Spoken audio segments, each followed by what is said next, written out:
Okay, so we are going to begin learning some watercolor techniques. So watercolor is a little different type of paint.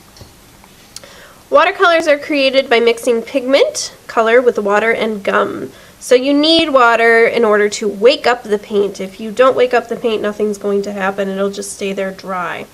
So that's why it's called watercolor. You absolutely need water. Watercolor paint is non-toxic, so it is safe for us. It's washable, and it can move easily around your paper. So that's a good thing and a bad thing. You have to know what you're doing before you begin, because once it moves into an area, it's kind of hard to get it back away. The paints are very see-through. You want to use a soft brush, and you don't really need white paint. I never really use white paint. I always just let the white of the paper shine through if I want white, so I don't paint anything if I want white. You don't want to mix the colors too much, otherwise they get super muddy. And you're probably going to need a sponge or a paper towel. You want to use this on thick paper. Okay? So here are some examples of what we are going to learn with watercolor. So we're going to start with wet on dry. This is the most basic watercolor technique. So watercolor comes to us in a tray. This is very messy, as you can tell, but it still works. Now I like to use my watercolor paints until they are completely empty. So even this looks like it's running out, there's still some here on the edges that I can use. Now I'm touching this, nothing is happening because the paint is not wet.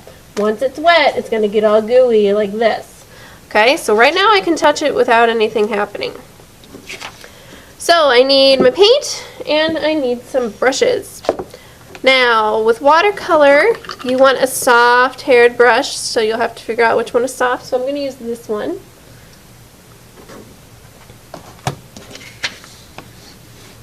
And wet on dry. So what that means is I'm just going to take wet paint, put it onto dry paper.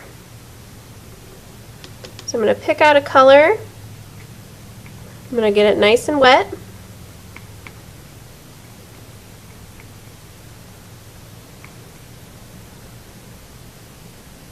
And I'm just going to paint it onto the dry paper.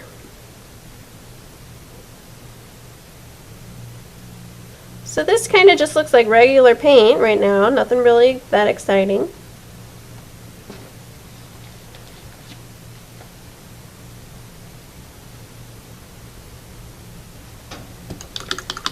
Okay, we can do wet on wet. So that means I'm going to get my paper wet.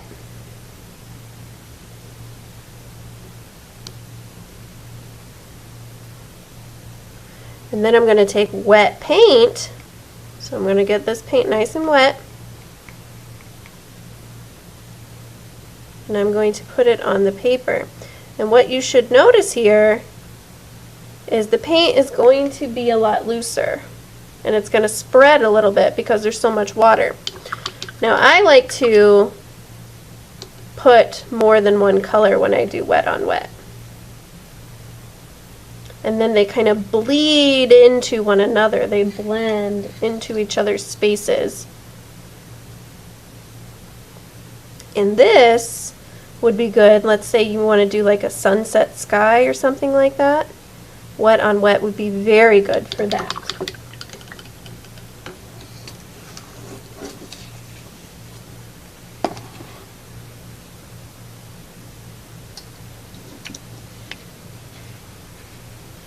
Okay, and the next one we're going to do is called a graded wash. So these are both washes. They're covering a full area with paint.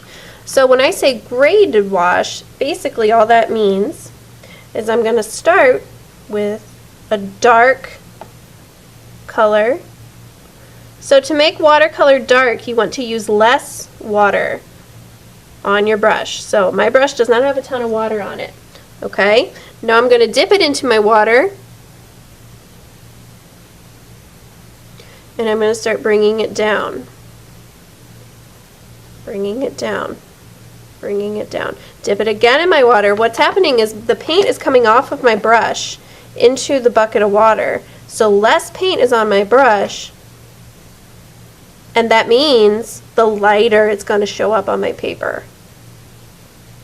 So this is called a graded wash. It starts dark and it gets light as you go.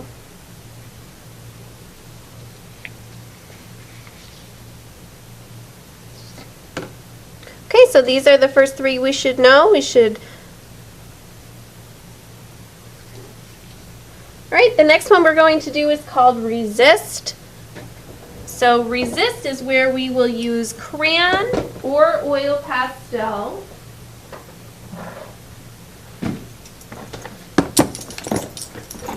Oil pastel will work a little bit better. I'm going to just use crayons here. I just want to paint over it. So I think, let's see, what color do I want to use? I'll use green. And you're going to notice that the paint isn't really going to do much to the marks that you made because they are resisting each other.